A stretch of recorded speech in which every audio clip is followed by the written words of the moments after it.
इकडे कोणाची अशी आपली फ्रँचायझी वगैरे काही कोणी असं देणार आहे का? नाशिकला अजून नाहीये. नाशिकमध्ये शोधतोय माणूस आम्ही. मी स्वतःच केलं असतं माझं मोठं शेड पण आहे, तसं काही अडचण नाहीये. ना फ्रँचायझीला काही नियम वेगळे आहेत साहेब. आता तुम्ही 100 सुद्धा पक्षी आमच्याकडे मागवू शकताय ज्यावेळेला तुम्ही फ्रँचायझी नाहीये.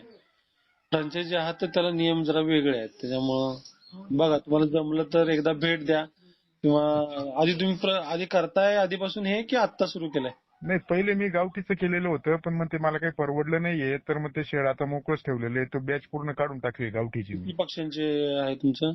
माझं जवळपास 2000 पक्ष्यांचं शेड आहे. हे काय काय प्रॉब्लेम झाला गावठीमध्ये? गावठीमध्ये मला आहे ना त्याच्यामध्ये उत्पन्नच कमी भेटलं. मग हे लोकांना आम्ही सांगतोय तर लोक आम्हाला येड्यात काढतायत. नाही, काय झालं माहितीये का, स्वतः केलेलं मला माहिती आहे की कसं झालं की त्याच्यामध्ये मी गावठी पक्षी पाळले, हम्म. पण ज्यावेळेस आपण सेलिंगसाठी मार्केटमध्ये नेतो ना, अंडे एक तर ते कमीच देतात हा.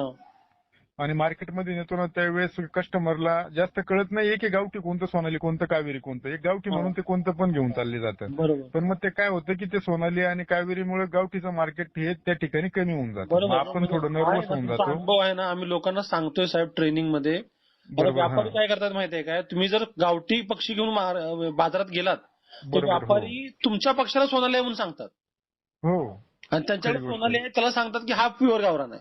मग बरोबर. सोनाली काय हो, वाईट नाहीये. गावरानला विक्रीला यायला किती दिवस लागतात साहेब? किती दिवसानंतर त्याला विक्रीला? जवळपास माझ्या हिशोबाने मला लागले होते 6 महिने. 6 महिने लागतात. बरोबर. सोनाली हा, किती दिवसात विक्रीला येतो?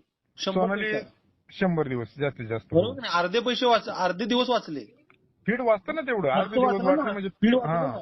मग साहेब तुम्ही भाजीपाल्यावर का नाही केलं? तुम्हाला खर्च जास्त येतो तर भाजीपाल्यावर नाही केलं तुम्ही? भाजीपाला पण मग त्यांना टाकून टाकून, एक तर माझं सध्याच्या मिनिटाला मी नवीनच केलेलं होतं, त्याच्यामुळे माझं थोडं बंदिस्त होतं. मी काही फ्री रेंज मध्ये केलेलं नव्हतं ते. हा. हा, आणि ते बघितलं मी, पण मग त्याचं ते भाजीपाला पण आपण तो आणायचा ते तेवढंच खर्च होतं ना. आता होतं ना? शेतामध्ये एवढं थोडी आपलं भाजीपाला पिकणार आहे. आपण एक पीक लावणार समजा, नक्की होतं ना. हम्म. ते तर कंटिन्यू चालणार नाही. आणि हम्म. वेस्टेज तरी किती गोळा करणार रोजची रोज आपण. रोज गोळा करायला माणूस लागणार, त्याला भाडं लागणार भाडं लागणार ना. लागतं, मग खर्च तेच ना तेवढाच मग. येतोय ना.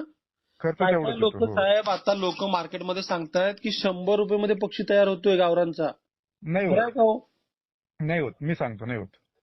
मग हे आम्ही लोकांना सांगतोय, आम्ही लोकांना म्हणजे सांगून देतोय की आम्ही सोनाली देतोय, आम्ही कावेरी देतोय, आम्ही गावरान देतोय. हो, लोक आमच्याकडे कमी येत आहेत आणि जी लोक मी प्युअर गावरान करतोय म्हणून सोनाली देत आहेत त्यांच्याकडे लाईन लागली आहे. बरोबर आहे, खरी गोष्ट आहे. ते क्रॉस देत आहे साहेब, मला मागच्या वेळेस तेच झालं. आणि double rate double. Rate double म्हणजे त्यांचा चिक्सचा रेट डायरेक्ट 55 ते 60 रुपयाच्या आसपास गेलाय आता. हा, डबल रेट होतोय. सोनाली हा, किती जरी महाग झाला तरी 30 रुपयाच्या वर जात नाही. बरोबर. हो, मग शेतकऱ्यांनी काय डोकं लागलं शेतकऱ्यांचं? आता समजा मला काय म्हणायचं आहे, दूध